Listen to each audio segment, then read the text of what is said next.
Dobrý deň, milí poslucháči, vítam vás pri novej epizóde podcastu Opportunity Podcast. V dnešnej epizóde máme veľmi špeciálneho hostia, pána Milana Hána. Milan, ahoj. Ahoj. Pán Milan Hán pôsobil dlhé roky ako riaditeľ spoločnosti SAP Slovensko a momentálne pôsobí ako angel investor. A Milan, rovno sa spýtam takú prvú otázku. Ty si študoval v dobe, kedy ešte počítače neboli verejne dostupné. Ako si spomínaš na toto obdobie a získal si vtedy nejaké skúsenosti alebo navnímal si nejaké princípy, ktoré platia od tej doby až doteraz v rámci oblasti IT? Tak treba povedať, že naozaj ja som produkt doby, keď ešte sme sa hrali s kryštálkami, kde rádia mali v sebe elektrónky, takže s tými počítačmi to boli nejaké sálové, ktoré boli v obrovských miestnostiach a s výkonom, ktorý dnes nosíme všetci u seba. Takže to bola taká pionierská doba, ale už aj vtedy boli také, sa hovorilo tomu, že stolové počítače, ale boli to počítače, ktoré tiež boli vo veľkosti skrine. Takže toto bola tá doba, kde som začal fungovať, ale treba povedať, že ja som pôvodne neštudoval informačné technológie. Moje začiatky boli ako elektrotechnológ, silnoprúdár na vývoji a rozvoji transformátorov, kde v jednom oddelení sme mali takýto skriňový počítač, tak som sa ja dostal k tej informatike. Super. Asi som neodpovedal úplne na všetky časti otázky, ale to, čo som si zapamätal, to som povedal. Hej. A druhá časť otázky bola, že či vtedy si navnímal nejaké princípy v oblasti IT alebo celkovo elektrotechniky, techniky, ktoré platia až doteraz.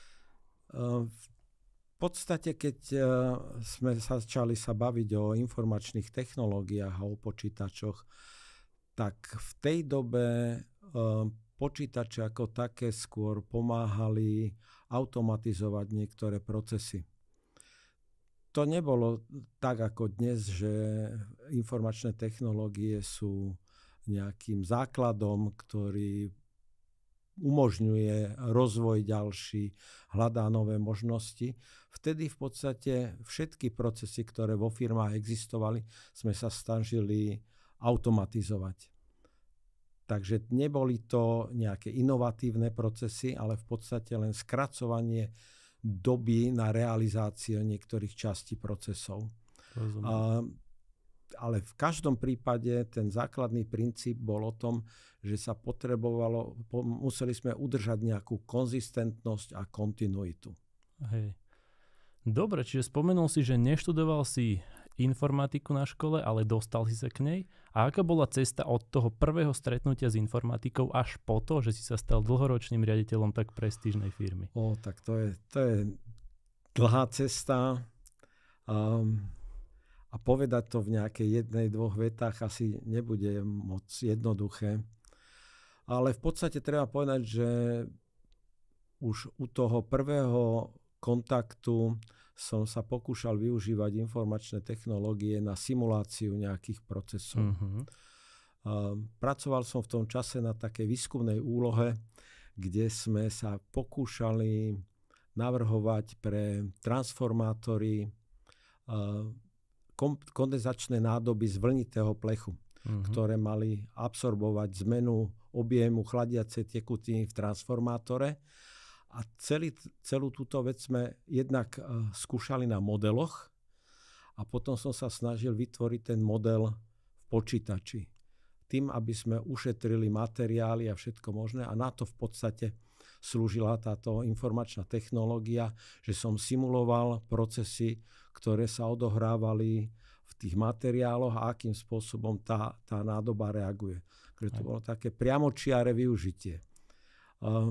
Ale potom neskôr, po určitej dobe, som odišiel z technológií a z transformátorov a zo silnoprúdu. A mal som to šťastie, že som nastúpil v takej firme, ktorá sa zaoberala, vtedy sa tomu hovorilo mini počítače. To naozaj musia byť pamätíci, ktorí si budú pamätať počítač, ktorý sa volal SMEP. Hej. To boli tzv. Systémy malých elektronických počítačov. A to boli v podstate kopie zahraničných počítačov, ktoré sa vyrábali na Slovensku a ktoré som v podstate v tom čase udržiaval, servisoval. A to dnes si už niekto nevie ani predstaviť, že boli tzv. Integrované obvody, ktoré sa vystrihávali z dosiek. Wow. Dnes počítač, to keď sa pokazí, tak sa to viac menej vyhodí celé. A vtedy sme ich ešte opravovali. Jasné. No a odtiaľ, keďže to bola kopia, vtedy to bola firma Digital, to sa môže hovoriť. Myslím si, že áno. Tá už neexistuje. Tak už duplo môžeš. Takže tie počítače, tieto SMEPy boli kopiami tých digitálov. Rozumiem. A keď po revolúcii prišla firma Digital na Slovensko, tak začali ponúkať tzv. Upgrade tých starých SMEPov na originál stroje. A v tom čase oni hľadali ľudí, ktorí by nejakým spôsobom, jednak som mal obrovské šťastie, že som vedel reč. A takých ľudí bolo v tom našom zriadení pomerne málo. A že som ovládal vlastne tie ich systémy, pretože tá inštrukčný kód a všetko bolo v podstate to isté v našich zariadeniach a v ich. Takže veľmi jednoducho a rýchle som sa dostal do firmy Digital, v ktorej som fungoval chvíľu ako normálny, nazvime to opravár. Jasné. Ale potom som sa dostal až k obchodu a fungoval som v rámci teda tejto firmy. Čiže vďaka tomu, že si ovládal zručnosti, ktoré boli vtedy potrebné, čiže tá angličtina a nejaké základy narábania s počítačom, sa ti v podstate odprezentovala táto príležitosť pôsobiť vo firme Digital a ty si ju využil a to bola taká prvá cesta k tvojej IT kariére. Veľmi správne. Super. Ale tak ako perfektné na tom bolo, že v podstate s tými počítadlami, u ktorých som začal ako fungovať, u tých SMEPov, som sa dostal až k úplným základom počítačov. Jasné. My sme v tom čase vedeli a programovali sme na úrovni strojových kódov. Normálne príkazy, na pohyby medzi registrami a takéto veci. Takže ja som sa cez strojový kód až po vyššie jazyky dostal až k úplným týmto novým systémom, k operačným systémom. A som ovládal všetky tieto veci a tým pádom pretože aj operačný systém SMEPov bol kópiou operačného systému firmy Digital. Takže tým pádom som vedel všetky tie najdetálnejšie veci v rámci toho a toto ináč považujem za základ každej kariéry, keď tak ako kedysi u Baťu. Od toho najzákladnejšieho prvého kroku, ako sa robia topánky, až po to, kde a akým spôsobom môžeš potom riadiť celé oddelenie, firmu, alebo že musíš ovládať čiže rovnako ako to, kde funguješ. Áno, čiže rovnako ako Baťa si prešiel celým tým procesom od úplne spodných pozícií. Výborné. Od vycvakávania švábov až po riadenie nadnárodnej spoločnosti. Super. Pochválim sa ešte jednu vec. Moja najvyššia pozícia v tej firme bola vice prezident pre centrálnu Európu. Wow, tak to som ani nezachytil. To ani neprezradili. Tak to mi moje podklady nenašepkali, ale super. Nevadí. Takže dokonca ešte vyššia pozícia, ako sme si pôvodne mysleli. A s tým sa spája aj moja ďalšia otázka, že už keď si bol teda na takej vysokej pozícii, tak aké manažerské princípy, skúsenosti, vedomosti si navnímal, ktoré by si odporúčil našim poslucháčom, ktorí možno tiež už sú na manažerských pozíciách, nejak aplikovať? Tuto bude trošku ťažšie, lebo nepatrím k tzv. Kariérnym manažerom. Nemám vzdelanie tohto typu. Navyše ani historicky som v takýchto pozíciách nepracoval. V podstate nemám nejaké všeobecne platné návrhy alebo poznatky. Rozumiem. Skôr si myslím, že je to, aspoň u mňa to bola do veľkej miery schopnosť nejakej empatie, jednak poznanie prostredia a taký zápal pre vec, lebo málo a dokonca aj v týchto veľkých nadnárodných firmách som sa stretával s ľuďmi, ktorí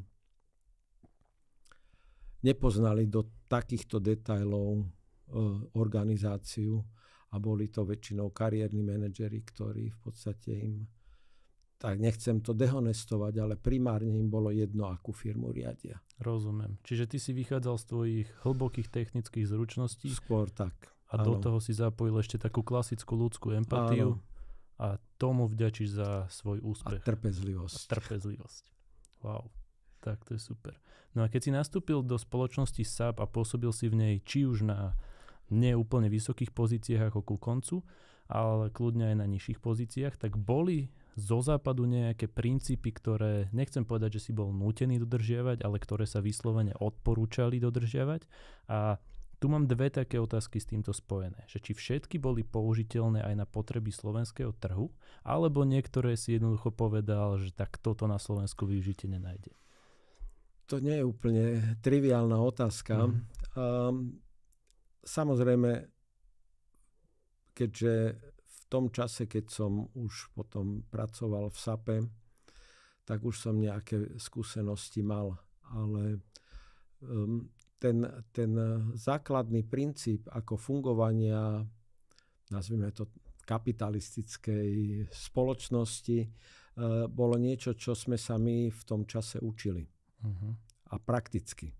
My sme nemali nejaké základy zo školy. A v podstate aj fungovanie všetkých firiem, a to je jedno, že či to boli slovenské alebo nadnárodné, sme sa učili tým princípom, ako majú fungovať. A samozrejme, zvonku sme dostávali také nejaké základné línie.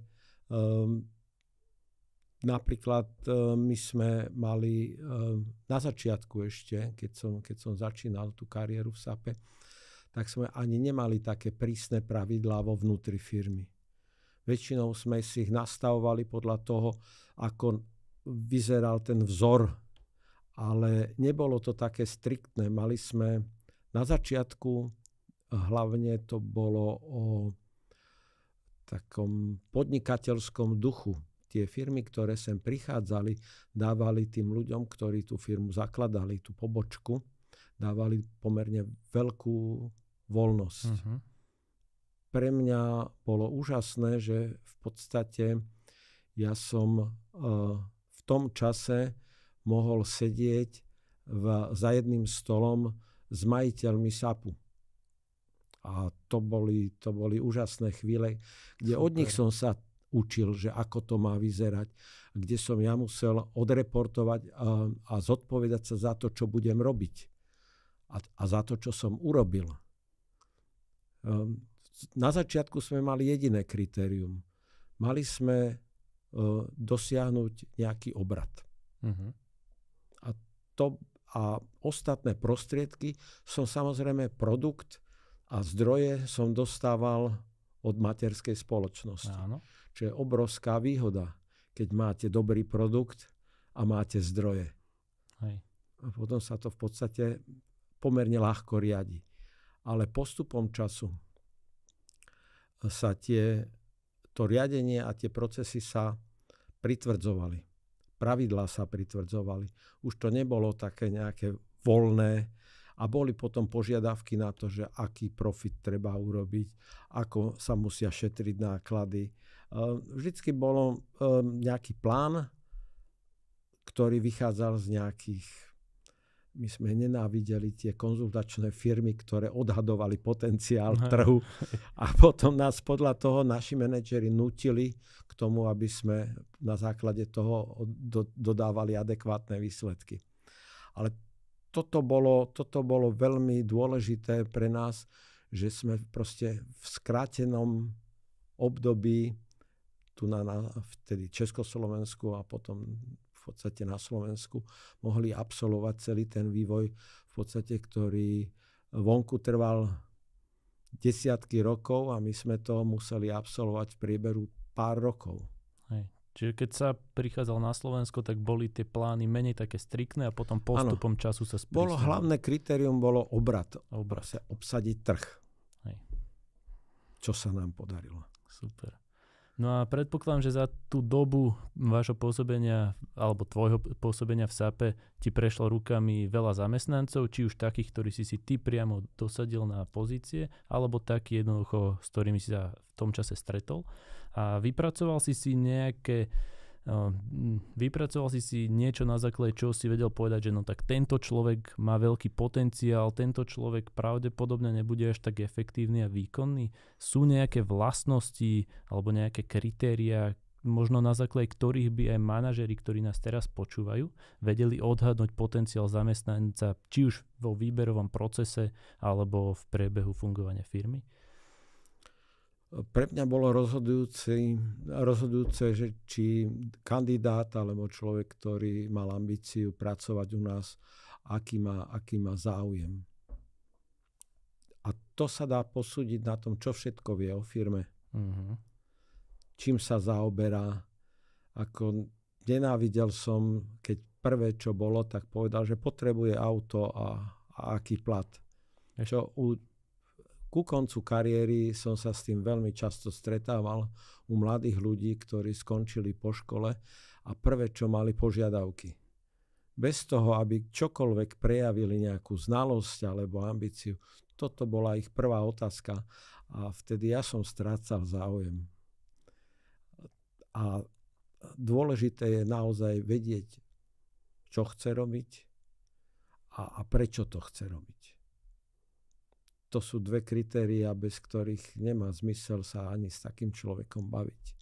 Čiže si veľmi rýchlo zistil, že či na pohovore tam je človek len preto, že chce prácu alebo vyslovene chce prácu v SAPe.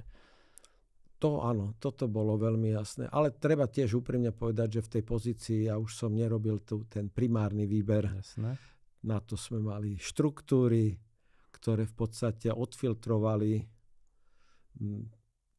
Na to už mali aj automatizované systémy, ktoré odfiltrovali ľudí, ktorí potenciálne nemali až taký predpoklad byť zamestnancami. Rozumiem. Ale veľa vecí sa dialo tak, že sme, aj keď sme robili nábor, tak sme tých ľudí v prvom kole posielali na nejaké školenia. To som zabudol povedať, to bola jedna z úžasných vecí, ktorú mi dal spomínam, digitál. Uh-huh. Mali sme jedno úžasné školenie na začiatku. To bolo 2-týždňové školenie mimo republiky, kde sme boli 2 týždne v hoteli a kde sme v podstate nás učili obchodné techniky, prezentačné techniky, kompletne rôzne veci, ktoré by som ani nemal predstavu, ako majú fungovať. A správne chápem, že ty si tam bol vtedy na pozícii technika? Vtedy som bol ako obchodník už. Ako obchodník už, jasné. Som sa divil, že technikom dávajú takéto... Nie. To už som bol ako obchodník. Rozumiem. Super. No už keď sme pri tom práve vzdelávaní, zlepšovaní sa, ako vnímaš potrebu neustáleho vzdelávania sa a čo by si možno našim posluchačom odporúčil? Že či jednoducho stačí výjsť zo školy a tam to hasne, alebo sa treba stále vzdelávať a zlepšovať? Vieš čo, primárne človek je tvor zvedavý. A pokiaľ nie je zvedavý, tak to končí pri tej škole, ktorú skončí a týmto pre ňo hasne. A ty, keď nie si zvedavý a nemáš ambíciu sa niečo nové naučiť, tak nemáš ani poriadne nejakú perspektívu. A A tým, keď si zvedavý, tak samozrejme máš potrebu môžeš to nazývať vzdelávaním, ale získavať nové poznatky, nové informácie, nové zručnosti. A to je jedno v jakom obore. Takže to je podľa mňa jedna z tých základných vecí. A druhá veľmi dôležitá vec, nenechať sa znechutiť. Byť trpezlivý. A keď je človek mladý, tak má kopec času na to robiť chyby. To je dôležité uvedomenie. A keď troška odbočíme od tvojej kariéry v SAPe, momentálne sa venuješ investovaniu a patríš do relatívne malej skupiny venture capitalist na Slovensku. A ako vnímaš slovenskú startupovú scénu? Je tu niekoľko platform, ktoré sa venujú startupom.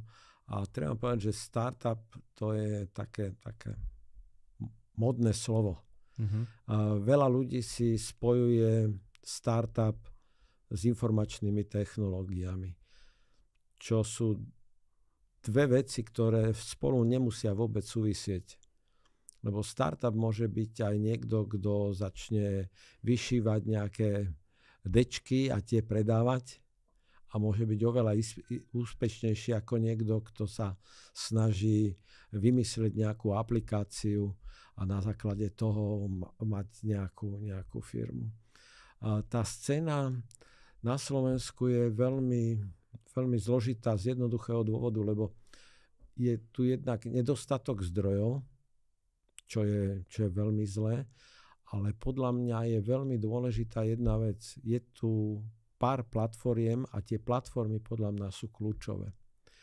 Len tá platforma má poskytnúť tomu kolektívu alebo ľuďom alebo jednotlivcom, ktorí sa snažia niečo vyvinúť a potom to pretaviť do nejakého produktu a tovaru, ktorý by ponúkali a začať fungovať ako startup. Takých je strašne málo. Vedel by si, prepáč, len doplniť, že čo znamená to platforma pre tých, čo nevedia? Ja by som to je v podstate veľmi jednoducho povedané nejaké zázemie, nejaká administratíva, ktorá odbremení týchto ľudí, ktorí sa chcú venovať, tak zostaňme teda v informačných technológiách, samotnému vývoju tej aplikácie alebo nejakého takéhoto produktu a nemusia sa venovať takým triviálnym veciam, ktoré každý z takýchto ľudí považuje za zdržovanie, čo je ekonomika firmy, čo je udržiavanie nejakej infraštruktúry. Proste to sú veci, ktoré sa návonok zdajú málo produktívne, ale bez tých nevieš urobiť nejakú fungujúcu spoločnosť, ktorá z tej pozície startupu sa dostane do normálne fungujúcej firmy. A bez toho, toto ja považujem za platformu, do ktorej má zmysel investovať. A to, čo si hovoril o angel investoroch, tak to je skôr taká srdcovka, že sa ti páči ten nápad a snažíš sa ho nejakým spôsobom rozvíjať a realizovať, ale veľakrát pri takýchto pokusoch chýba vlastne tá koncovka. Chýba tam tá trpezlivosť, chýba tam ten reálny pohľad a vtedy nie vždy to je úspešné, pretože veľa tých ľudí stráca tú iskru, ten záujem, nie sú dostatočne trpezliví, vytrvalí, že proste dotlačiť nejaký nápad už len do pozície startupu trvá strašne dlho. A nie je to úplne jednoduchá cesta. Výborne si mi nahral na ďalšiu otázku. S radosťou. Že čo považuješ práve pri tých začínajúcich startupoch za dôležité z takého investorského hľadiska? Že na základe čoho práve zistíš, že tak tento nápad sa mi páči a tento nápad podľa mňa má aspoň nejakú šancu na úspech. A naopak, že čo sú také tie negatívne red flagy, ktoré ti naznačujú, že tak tuto nemusí byť všetko v poriadku? Vo väčšine prípadov, keď čo vyzerá pre každého ako nebezpečie, ktoré by si chcel sa tomu vyhnúť, je keď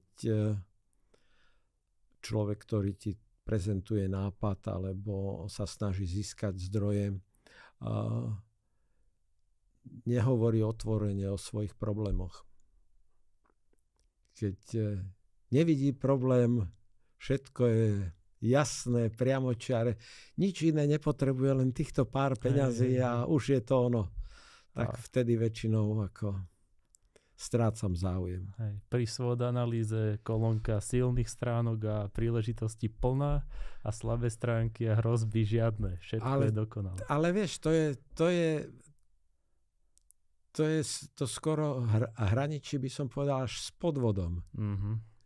Lebo a veľa tých startupov takto svojím spôsobom havarovalo, pretože možno ani neúmyselne, že chceli jednoducho získať peniaze a nezaujímalo ich, čo z toho bude. Ale tým, že veľa takýchto ľudí alebo spoločnosti podceňuje túto administratívnu časť. Oni nevidia tú potrebnú štruktúru na to, aby niečo mohlo fungovať. Jedno z takých kritérií je napríklad, keď zostaneme u IT, môžem vyvinúť geniálnu aplikáciu, fantastickú. Ale keď to začnem predávať, musím ju byť schopný udržiavať. Musím ju byť schopný supportovať. To nie je, že ukážem, tuto to funguje. Ale to musí fungovať a musí byť udržateľné. A toto veľa tých ľudí ako podceňuje. Čiže chcú dostať produkt čím skôr na trh, predať ho? Ale to nemôžete predať.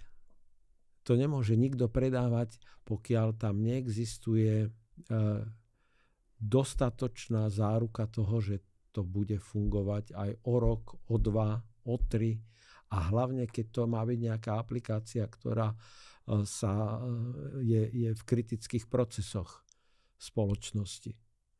To vám nikto nezoberie. To není, že tuto sa vyfotím a už mám aplikáciu. Toto je čas, ktorej sa väčšina tých startupov stráca. Lebo je veľmi dôležité pri tom startupe definovať produkt. A to je jedno, či IT alebo čokoľvek. Proste musí to byť jasne uchopiteľné, popísané so všetkým, čo k tomu treba. Keď napríklad taký detail ako návod na použitie. Toto u veľa našich startupoch proste chýba. Rozumiem. Dobre, Milan, čas sa nám kráti. Fakt? Hej. A na záver, posledná vec, Milan, takej širokej verejnosti, keby by si mal odporučiť niečo, čo by mohlo pomôcť či už v ich podnikateľských vodách, alebo jednoducho v zamestnaneckých kariérach, nejaká všeobecná rada, ako sa môžu zlepšovať, vzdelávať, ako môžu na sebe ďalej pracovať. Čo by to bolo? Tak toto považujem za najťažšiu otázku. Najlepšie na záver. No, ale neviem, či širokú verejnosť v tomto budem vedieť uspokojiť. Ja sám seba považujem za šťastného človeka, lebo som bol v správnom čase na správnom mieste. A to je také klišé, ale toto funguje. A vrátim sa k tomu, čo som povedal na začiatok. Treba mať trpezlivosť. Nenechať sa odradiť. A aj niekedy, a čím je človek mladší, tak tým ho tie neúspechy alebo nejaké, nazvime to, porážky posilnia.